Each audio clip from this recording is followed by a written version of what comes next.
on WMTR 1250 AM, WMTR-AM.com, and TalkStreamLive.com. I'm Jessie Freeze, Julie Briggs, and I host the award-winning Your New Jersey Connection and Ask the Expert, the longest-running ahead of the curve talk shows on the station and in the state of New Jersey. 1 in 5 kids face hunger. How can that be in a nation as rich as ours?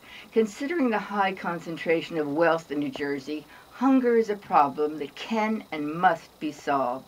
We all must make a national initiative that helps fight hunger in our local communities. It's escalating due to hard economic times, and in Passaic County alone, over 70,000 people and 23% of children are food insecure. This means that on a daily basis, they struggle to put food on the table. What are the factors that lead to hunger, and what can we do to eliminate them? 2 of my guests on Ask the Expert this morning, Reverend Pat Bruger and David Philp, go above and beyond in their commitment to end hunger in the state. For children, for senior citizens, the disabled victims of Hurricane Sandy, and those out of work and in need. And joining me, Reverend Pat Bruger, Methodist minister. Pat has been Executive Director of CUMAC for 23 years. CUMAC serves as the largest food warehouse facility for Passaic County agencies, housing food and non-food items for nearly 60 area nonprofits. They regularly feed about 2,600 low-income people a month. Reverend Bruger developed CUMAC from a single-purpose, volunteer-run group into a multi-service agency with a staff of 21 and hundreds of volunteers donating thousands of hours of work annually. And it's a pleasure to have you join us this morning, Reverend Pat Bruger. Oh, it's wonderful to be here with you this morning and get an opportunity to share with your listeners about the causes of hunger, why people live in poverty in a state and a country as wealthy as ours. Unbelievable. And David Philp is with us. He is the Chief Organizer Guy for the very popular band YouChoose LLC. Dave started YouChoose after running a successful benefit concert for CUMAC in 2011, and he thought if his very large band and organization could raise thousands of dollars for CUMAC once, why not do it all the time for CUMAC and other charities too? Since its start, the YouChoose band has helped raise nearly $40,000 through benefit concerts. Wow. That's one way to change the world. Welcome, David Philp. Hey, Jessie. Great to be here. First time, long time. It sure is. It sure is.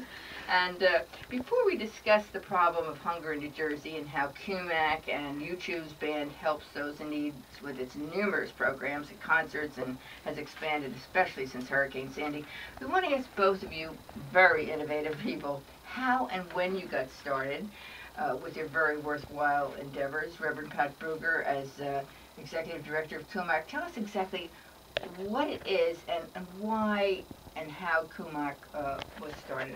CUMAC really started in the 1970s when a Patterson school teacher recognized that his children were coming to school hungry, and one person decided to do something about it.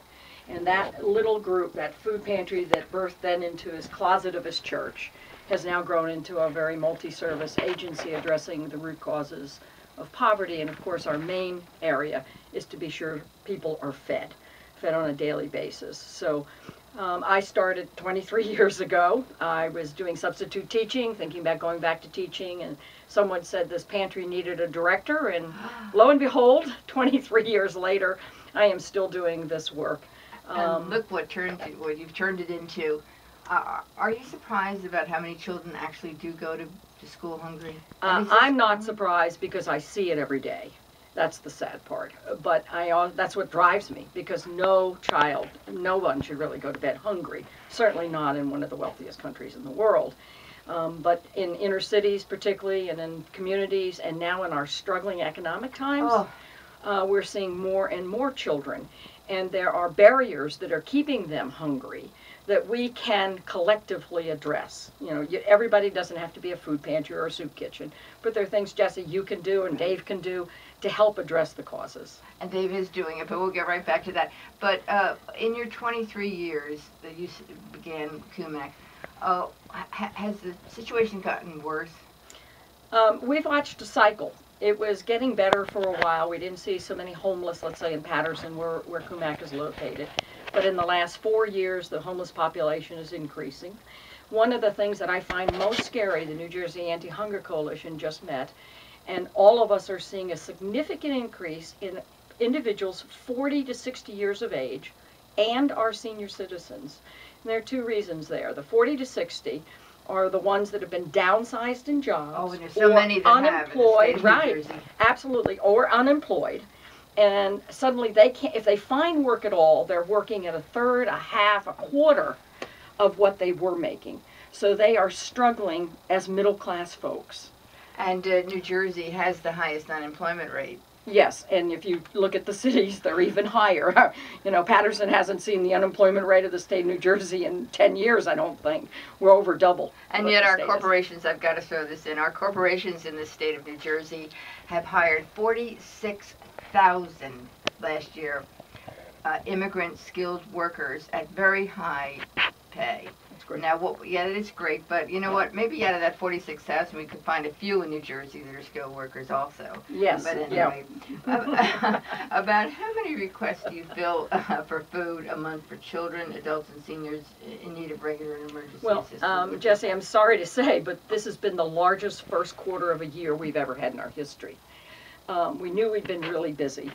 But we had about a 5% increase even over 2008 and 9 when the numbers jumped so dramatically.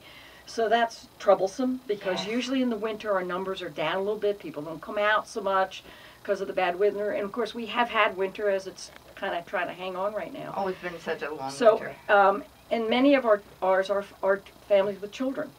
And we have a number of undocumented or citizens who've just come to this country still seeking jobs that are really struggling. Many of them are afraid to go for help, but if they find, like in a place like CUMAC, they will find their friend will say, let me take you here, let me take you to this pantry. And so that's what it's all about. It's trying to provide for their needs. But are there enough people like and institutions like CUMAC that help like this? Because as I foresee it, with the hard economic times that don't seem to be getting any better, that we're going to see more and more of this. We're going to hear more and more people go to bed hungry. I just said to you, yeah, the numbers are growing, and that's kind of the frightening spot to all of that. I'm not sure, I can't really answer whether there are enough groups doing it. What we do know is more people need to help those that are doing it. It gets harder and harder to raise up money. Because the middle class is hurting, so the donations, financial donations are coming in. That's why Dave's work is so great. It's creative and it's innovative ways to help other agencies trying to serve people. And it sends an energy through people, and then other people think of ideas. Well, if Dave can do this, I can do something else. And that's really what it's about, because I'm not the music guy that Dave is, but I can do what I do. Jessie, you can do what you do. And everyone loves his popular band. I think what he's doing is so great for CUMAC. Yes, we'll take a call. We've got Ed France from Morristown. Ed, you're on with our wonderful people from CUMAC, and Dave Philp, who with his very popular band helps raise money for hungry people in the state of New Jersey. Your statement or question? Yes, thank you. I just wanted to thank you folks for highlighting the problem and just making people more aware. I personally haven't had to use the services, but I will try to do whatever I can. If you can give some emails or phone numbers, a lot of people are absolutely struggling. And another thing I'd like you to mention is maybe in this tough time that people can focus very much on more nutritional foods if they're able to, with the rise in diabetes. And, you're so right. For diet. And I know when they're depressed or they don't have much money, they tend to eat foods that aren't really the best for their body. And anyway, I just really appreciate you folks bringing this to awareness, because a lot of people, maybe they know about it, but they're just not really thinking about it enough. And I thank you. I listen for any information how I can help. Well, we thank you for that call, and we thank you for your interest. Great call this morning. Pat Bruger, how can he get in touch with your group? Well, we have a website, CUMACecho.org. It's CUMACECHO.org. You can go right on our website. You can look us up, or our phone number is 973-742-5518. But I will tell you that there are groups everywhere trying to address needs, even right here in Morris County. The soup kitchens in Morris soup County kitchen are overflowing with and- people, new people lining up every day for food. Right, and you have a large food pantry, which we partner with in the anti-hunger movement. We often swap resources when one of us has an abundance of something, or we like to share. That's what it is. I would say to all of your listeners is that this is about each of us doing something, whatever it is we can do. Whether it's bagging food or bringing in food and nutritional food. I'd like to comment about that in a moment, because you're absolutely right. When you're struggling, you don't have the resources to buy fresh produce and fresh vegetables. You don't have the resources to buy quality meats or proteins. So that is an issue. Those of us that see hunger every day are most concerned also about just getting a healthy meal on the table. It may not be the quality some of us would like to have all the time, but a balanced meal is what's really critical. So important. It's so important, and how we do that together. Now, do restaurants and supermarkets help? Because they must have a lot of wasted food. Yes, there's a tossed away. fabulous program called Table to Table in northern New Jersey that, along with the food banks, helps to rescue food and share it with different organizations. But here's a big catch. CUMAC is fortunate. We have 3 walk-in freezers and 3 walk-in cooler boxes, which means we can receive the food, store it, and redistribute it. The vast majority of feeding programs, if they're lucky, have a home refrigerator. So they don't have the refrigeration to handle fresh and frozen. But you do. But we do. Absolutely do. We can take a tractor trailer load on a moment's notice because unfortunately the supplies go out as fast as they come in. So you serve as a drop-off point and distribution center for local food agencies. Yeah, we work as a link between the Community Food Bank in Hillside and about 60 other agencies in North Jersey. And since Sandy, we've actually been using as another warehouse a facility next door to us to receive canned goods and other dried goods. First the Sandy victims up north from the winds and the no power, but now we're also sharing it and taking it south down to the shore communities. And that is so important. When that large-scale disaster like Super Sandy, the depot was able to transport and warehouse donations to distribute to the affected areas. Right, down there. and we're there's still so doing many. that. I bet you are. Yeah, you know that recovery is going to take 3 to 5 years.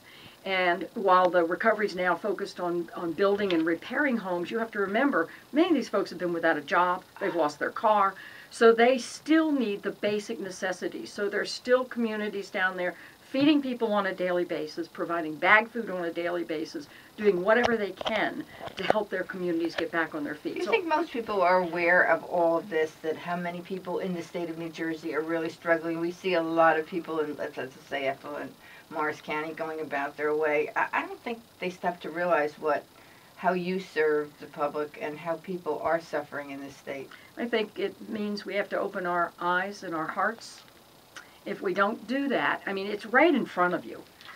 You may not be aware of it, but there's probably a neighbor near you who is struggling day in and day out, whose children go to school and don't have lunch because they're struggling at this moment.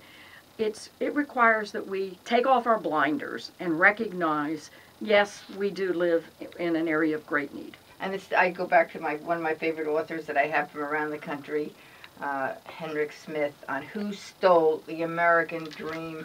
I advise everyone to read that book. But